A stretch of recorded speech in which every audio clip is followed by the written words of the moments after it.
back. Let's take a look at what you want to look at if you're going to be buying a used car. What would you want to ask me as a used car dealer that you should look for? Know if you're getting a good deal, if you're getting shafted, or in general, what you should be looking for to make sure you're getting a good vehicle. So what we're going to do with this 2010 4Runner, and on video you may can see it already. Do you see that little bit of change in the color between the fender and the door? All right, a lot of dealers are going to try to hide things, not tell you about them, right? You can tell this has been reshot. There's just a slight difference in color, but you can feel it. This is smoother. This has got more of that orange peel feel to it. And what you're going to notice is that, look at I can't get it to focus. You see the white on that black trim where it's been painted inside? So make sure you're looking around. Here you go, that's better. That was not a good paint restoration or whatever they were going for right there, but that's something to keep in mind as you're doing your walk around. Now, this one's dirty. Y'all don't hate on me. This parking lot, the trucks come in here like crazy and stir up dust, so this one has not been cleaned. But do you a once around, walking around it, looking at every panel. Do the panels line up? Is there a little bit of a gap, more so in one area than another? That's something to keep in mind. On Toyotas, you can look at the glass. Each glass is going to have a VIN number in it. It's going to match the VIN number of your car unless it's been busted out. Something else to keep in mind. All right, and you're not done on the outside yet. How many of you actually look under a vehicle before you buy it? Now here in the South, we don't have to worry about it too much. But if you're anywhere else in the United States that's not dry and you got salt, snow, get under it and just peek. Take a look. Is it leaking? Are there oil leaks on the bottom of the engine? Are you seeing rust? Is the transmission leaking? Look back at your rear end. Check for leaks around the insides of your wheels. You may have a seal leaking from your gears. Just check, look and see. Some of these things you'll know right away that you don't want it because it's going to be a problem because it's covered in oil. It's covered in a leak of some kind. Look for broken springs. Look for broken shocks. Things under the vehicle that are going to give you lots of good indicators. Always ask for a Carfax or anything like that that's going to give you a good indication on what kind of history this vehicle had. This one, 2010. I'll turn it down. Moving to the inside. All right. What do the lights tell me? Tire pressure monitoring system. That one. All that is telling me that for whatever reason, the tire pressure monitors in each of the wheels has not been changed. They are expensive. A lot of places don't want to change them out. I kind of leave it up to the customer. If they want them, if they're off on a certain vehicle and they want it changed, I'll do it. But we're going to, I can give a better deal and a better price if we're not putting more money into the vehicle. So it's up to them there. Check your idle speed. A lot of times I'm going to rev them up a little bit. Do I hear anything weird in the engine? Does the engine sound good? Does it sound healthy? Do I hear a tick? Do you hear any kind of clicking or clunking? Anything as you move RPMs up. Now don't redline it. Take it to 3,500 RPM on a 4Runner like this. Nothing sounded weird there. It came right back down like it should. It idled out really smooth. Look at my steering wheel. Nothing is moving. It's not shaking. It's very, very smooth. You have no miss. You have no engine mount issues. Another way you can check your engine mounts. Foot on the brake, put it in reverse. Does the vehicle jump? No, the vehicle didn't jump. Now pull it into drive. No jump. A lot of times you're going to have a large jump, like a lurch that you'll feel, and all that's going to tell you is that you need new engine mounts.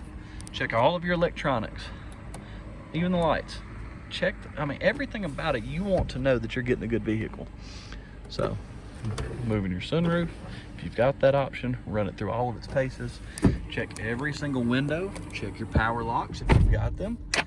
Make sure all the windows actually work.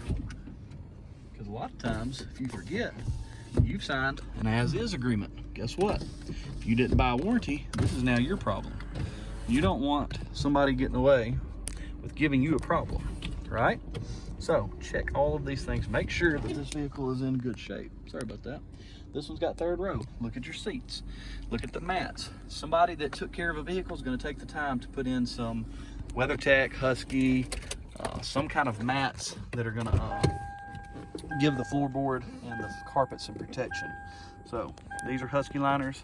I know the people that had this one, I know they took really good care of it, even though the paint's not right. I know they still took good care of the vehicle. How dirty is it? This thing still needs to have its first bath. We just got it on trade, right? Check your wheels and tires. Do the wheels look busted? Are they curved up really bad? Any rash where they've just been running over curbs like crazy? Tires, do they all match? Do all 4 of your tires match? How much tread is left? Put that into your negotiations. Now, I as a dealer, I need to make money, right? I don't need to make a killing, but I need to make money. I'm gonna make sure that you get a good deal, but I've also got to be able to have a little bit of room on them. So that's where your negotiations come in on how much of a deal I can give you based on what you want done to the vehicle. Coming under the hood, this is not uncommon, right? Dirty, just got dust everywhere. If you come up to the dealership, it shouldn't look this way. Should have had time to clean under your engine, make it look good. First thing I'm gonna do, dipstick. Go ahead and pull it. What you're looking for is one, that it's got enough oil. That's in between those 2 markers. It's clean. It's not dark black, it's clean oil. I don't see any kind of indicators that there's water there. That's something you don't want. It's a good indicator of your head gasket. Before you crank it, pop your coolant off. Just take a peek in there. Any kind of weird colors. They'll be green, they'll be red, they'll be blue. It depends on the vehicle that you've got. Just make sure that it doesn't smell burnt. It'll have a burnt smell. Power steering fluid, same thing. Couldn't clear. Oh, sorry. It's a clear. There we go. Kind of a brownish liquid, but it's not a burnt liquid. Check your air filter. Did they actually do anything maintenance-wise? You want to make sure that somebody took care of the vehicle that you're buying if it's used. That is a good clean air filter. I'm sorry you can't see that, but that one's clean. That's something you want to know.